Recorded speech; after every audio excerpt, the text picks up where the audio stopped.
Hey guys, Rylan Russell here. Welcome back to the channel.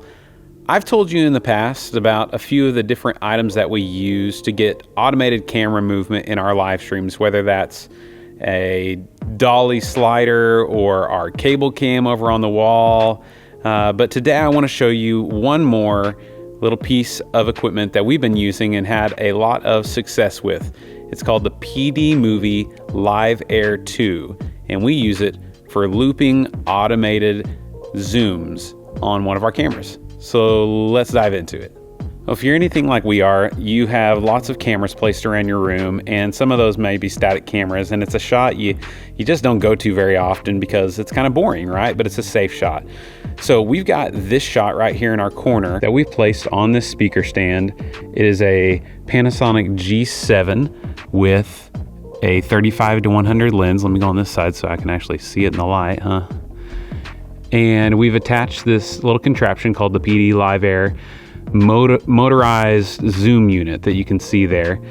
And so I'll break this down for you. This is just sitting on a speaker pole, and this is kind of the angle of the shot. We're all the way over here in the corner, and then it comes, SDI through the wall and all the way over to our control area over there. So before I break down the unit, here's some example shots. And the thing that I love about this solution is that we can have continuously looping smooth zooms in and out to where it looks like it's a manned camera operator. And it really does add a lot to the shot. It makes it much more dynamic. I'll tell you the settings that work for us in our setting, but it may be different for you. So let's flip around and I'll break down the actual unit for you. Okay, the Live Air 2 can be used on any lens that you can attach a gear to. And so this is an extra gear that we've added on top of this 35-100 lens.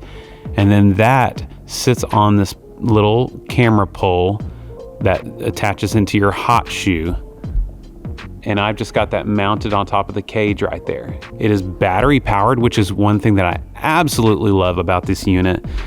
It does not have to be controlled via some other external battery like some of the other solutions out there, but these are just rechargeable batteries. You pop them in there and the unit turns on.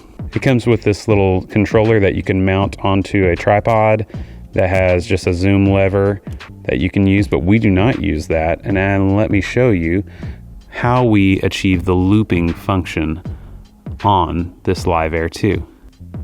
The Live Air 2 can communicate with Bluetooth, and so we have this little remote here with an old iPhone, and this will set all of your parameters, and then you can achieve the looping mode with it. Let me show you how to do that.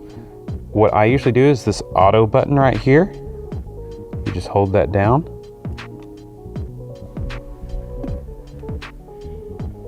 And it will auto calibrate the lens.